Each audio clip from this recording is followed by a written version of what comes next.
मैं तुहाडा खादम चौधरी आबद अवामी मिसाइल के नाल अज मैं मौजूद हाँ उजरा शाह कीमा टारी रोड पर। इतों की आवाम ने अपना एहतजाज रिकॉर्ड कराया है कि इतों की म्यूनसिपल कमेटी बिल्कुल हठधर्मी तो तुली हुई है। सफाई का बिल्कुल नाकस इंतजाम है। गुज़श्ता 2-3 दिन पहले इतने एक बच्चा गटर के विच डिग पिया, लेकिन किसी बंदे ने कोई म्यूनसिपल कमेटी ने इहदा एक्शन नहीं लिया। इतों के इलाका मकीना नाल आपां पुछ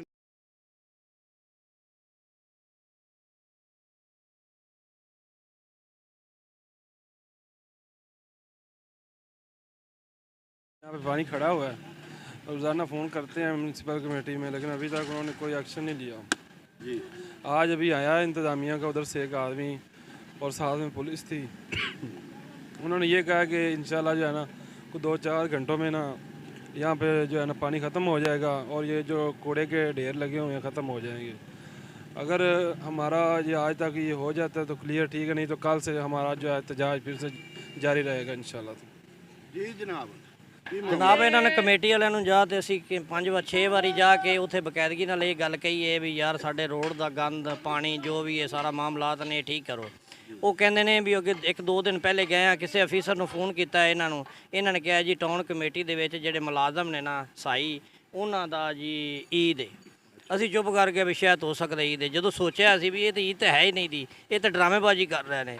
ਇਹ ਜਨਾਬ ਇਹਨਾਂ ਨੂੰ ਫਿਰ ਆਖਿਆ ਵੇਖਿਆ ਜਾ ਤੇ ਇਹਨਾਂ ਨੇ ਜੋ ਆਏ 1 ਜਣਾ 2 ਜਣੇ ਆਏ ਨੇ ਇਹਨਾਂ ਟਾਊਨ ਕਮੇਟੀ 'ਚ ਗੱਡੀ ਘੱਲੀ। ਇਹਨਾਂ ਨੇ ਕਿਹਾ ਲਓ ਜੀ ਆ ਗੱਡੀ ਜਾ ਰਹੀ ਹੈ ਤੇ ਸਫਾਈਆਂ ਕਰੇ ਦੀ, ਉਹ ਕਰੇ ਦੀ, ਟਮਕਾਣ ਕਰੇ ਦੀ। ਇਹ ਆਂਦੇ ਨਾਲ ਉਹ ਤਾਂ ਦੁਕਾਨ ਤੇ ਪੈਂਚਰ ਲਵਾਉਂਦੇ ਫਿਰੇ ਨੇ, ਸਾਨੂੰ ਇਹਨੇ ਡਰਾਮੇਬਾਜ਼ੀ ਕਰਦੇ ਫਿਰੇ ਨੇ। ਫਿਰ ਉਸ ਤੋਂ ਗੱਡੀ ਲੈ ਵਾਪਸ ਲੈ ਤੇ ਫਿਰ ਚਲੇ ਗਏ ਨੇ। ਪਾਣੀ ਫਿਰ ਉਸ ਤਰੀਕੇ ਰਿਹਾ। ਅੱਜ ਫਿਰ ਜਿਹੜਾ ਬੱਚਾ ਸਕੂਲ 'ਚ ਪੜ੍ਹਨ ਜਾਂਦਾ ਪਿਆ ਸੀ, ਅੱਜ ਬੱਚਾ ਉਹ ਗਟਰ ਦੇ ਵਿੱਚ ਡਿੱਗਿਆ। ਤੇ ਇਹ ਸਾਡੇ ਤੇ ਮਿਹਰਬਾਨੀ ਕੀਤੀ ਜਾਵੇ। ਅਟਾਰੀ ਰੋਡ ਤੇ ਇਹਨਾਂ ਨੇ ਤੇ ਇਹ ਗੱਲ ਕੀਤੀ ਸੀ, ਵੱਡੇ ਅਫੀਸਰਾਂ ਨੇ, ਵੱਡਿਆਂ ਮਹਿਕਮਿਆਂ ਨੇ ਇਹ ਗੱਲ ਕੀਤੀ ਸੀ ਵੀ ਅਟਾਰੀ ਰੋਡ ਤੇ ਜੋ ਜਾਣ ਦਾ ਗੰਦ ਹੈ ਅਟਾਰੀ ਰੋਡ ਤੇ ਜਾਣ ਲੱਗ ਪਿਆ। ਗੰਦਾ ਪਾਣੀ ਇੱਥੇ ਅਟਾਰੀ ਰੋਡ ਤੇ ਪਾਣੀ, ਜਿਹੜਾ ਨਮਾਜ਼ੀ ਨੇ ਵਿਚਾਰੇ ਉਹ ਪਰੇਸ਼ਾਨ ਹੁੰਦੇ ਨੇ। ਇਹ ਹਰ ਗੱਲ ਜੋ ਵੀ ਇਹਨਾਂ ਟੈਨਸ਼ਨ ਇਹਨਾਂ ਨੂੰ ਬੜੀ ਪਰੇਸ਼ਾਨੀ ਹੈ ਸਾਨੂੰ ਇਹਨਾਂ ਤੋਂ। ਲਿਹਾਜ਼ਾ ਤੇ ਇਹ ਵੀ ਜਿਹੜਾ ਟਾਊਨ ਕਮੇਟੀ ਦਾ ਅਫੀਸਰ ਹੈ ਨਾ ਉਹ ਏਸੀ ਦੇ ਕਮਰੇ ਥੱਲੇ ਸੌਂਦਾ ਤੇ ਉਹਨੂੰ ਏਸੀ ਦੇ ਕਮਰੇ ਥੱਲੇ ਹੀ ਰਹਿਣ ਦੇਣ। ਉਹਨੂੰ ਇੱਥੇ ਕੋਈ ਕੰਮ ਨਹੀਂ ਇੱਥੇ ਕੰਮ ਕਰਨ ਦਾ ਟਾਊਨ ਕਮੇਟੀ ਦੇ ਵਿੱਚ। ਇਹਦੀ ਲਿਹਾਜ਼ਾ ਛੁੱਟੀ ਹੋਵੇ।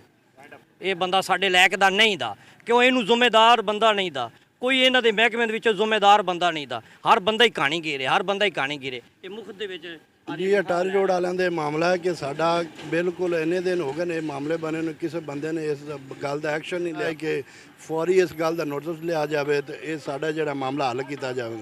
ये programme city press club registered की तरफों पेश किया गया। मिलांगे किसी नवे प्रोग्राम में, तब तक वास्ते अल्लाह हाफ़िज़, पाकिस्तान जिंदाबाद।